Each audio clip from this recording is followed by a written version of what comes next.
What will you gain from being at Green Energy Africa Summit? I would like to thank the organizers for this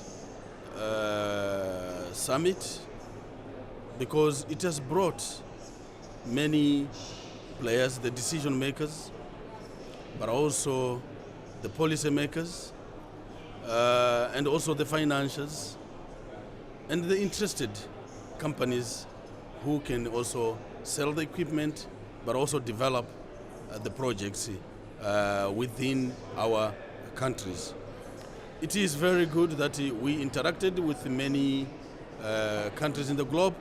It was not limited for Africa.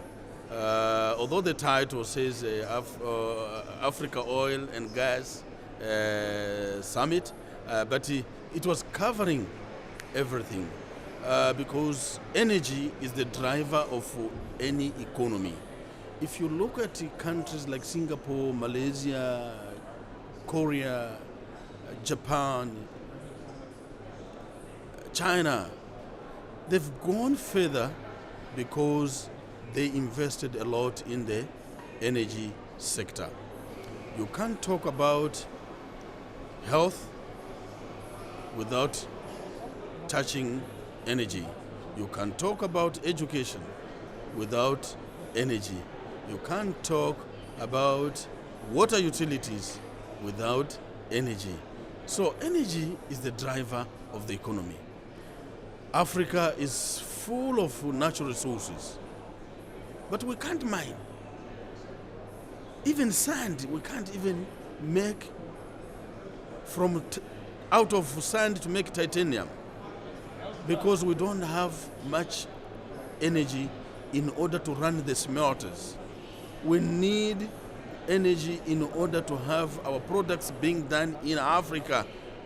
Value addition should be done in Africa so that all the natural resources, whether you're talking about timber, you're talking about minerals, you're talking about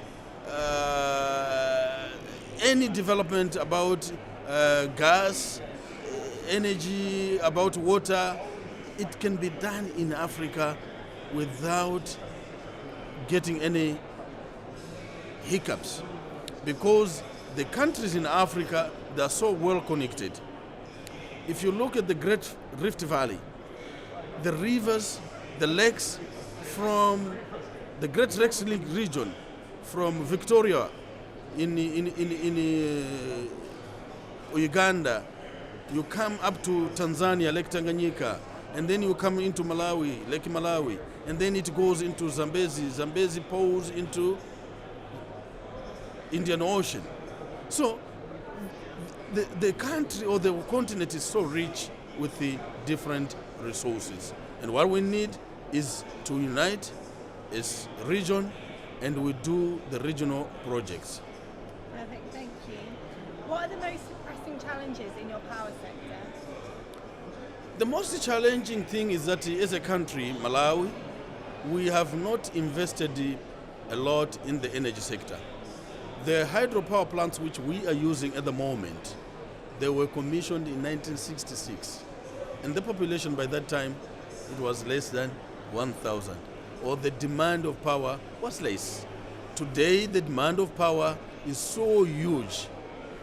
The country has got 20 million people. And with that 20 million people, it's only 10% who has access to energy. But also, as I've said, that these are old power plants. What we need as a country is that every year or every 5 years, we should at least add something to the national grid. Because without investing in the energy, then we are not talking about industry. Because most of the industry today, they are modernized equipment, which needs most of power. You can't talk about agriculture because my forefather, was a peasant. And today, he must graduate from a peasant to a commercial farmer. So commercial farmers need also high-tech knowledge of equipment. So the challenge we have is that most of our power plants are under one river, and we depend on hydro. On the 24th and 25th of January, one of the downstream power plant was hit by Cyclone Anna, and we lost the dam, and at the end result, we have lost about 130 megawatts. So a country with the 444 megawatts and you lose 130, that's very, very bad, because it is like 30% of the power generated is all gone. So we need to have a quick solutions. With the resources which we have, natural resources which we have, we need to have mini grids. These mini grids is a quick win solution, because when you go to a certain area where there is a perennial river, you can have a small mini grid which can save that area. All solar grid which can save also that area, rather than waiting to connect them to the national grid. That will take long way to go. If indeed we want sustainable energy for all, goal number 7, to be achieved in 2025, 2026 or 2063, we need to move with this pace, not of the old pace. We need to move very fast by developing the mini grids, off grids. These are the ones which can help our countries to develop. Because in that area, there is also mining activity which can take place. So with that 3 megawatts, 4 megawatts, which can be developed in that area, it will be sufficient for that area, rather than to have a national grid. Another challenge which we have is that we have not given our people, those who are cutting down trees, deforestation, the issues of climate change. Climate change is here. Climate change is real. But we need also to give them a substitute.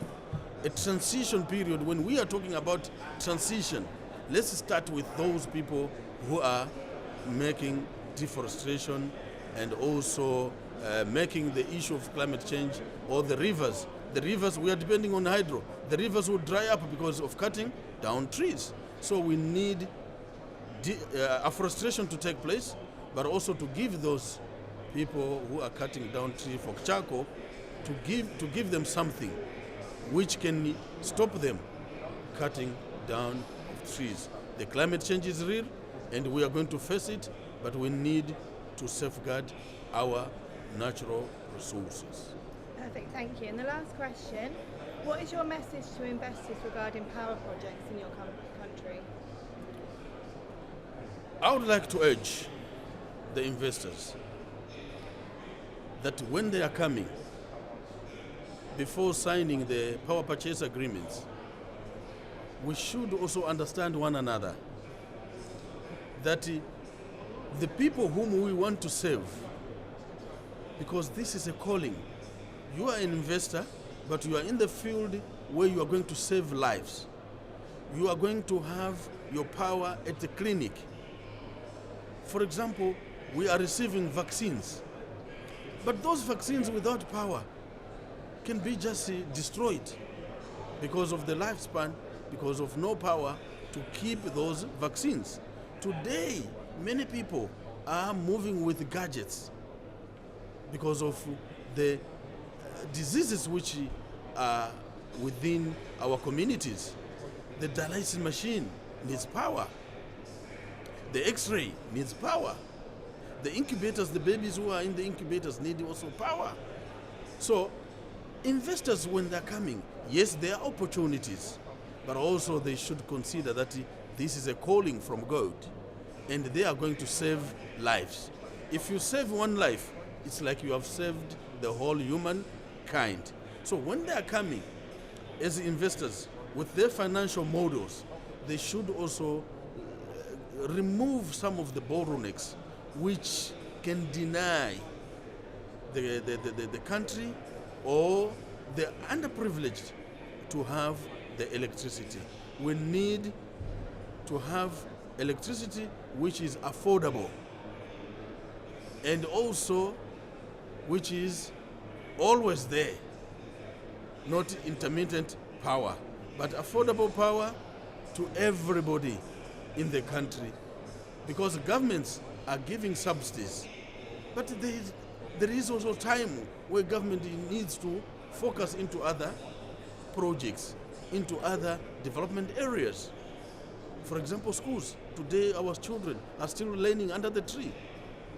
So, but we need to first to invest. Those desks should not come from another country, should not come from Europe. The desks should be made in Malawi, locally made. So when the machines are there, the industry is there. So the desks, the beds in the hospitals, some of the machines in the hospitals will be acquired within the region or within the country. So what we need is that let's invest in the energy, and I'm calling upon all the investors in the energy sector to come to Malawi. But for you as a businessman, but also think that you are on the helping hand. You are going to help a child who will be a leader tomorrow. You are going to help a child who will be a doctor tomorrow. You are going to help a child who will be a counselor, who will be a leader in the community and serving the wider community. Thank you, Honourable Minister. Thank you. Thank you very much.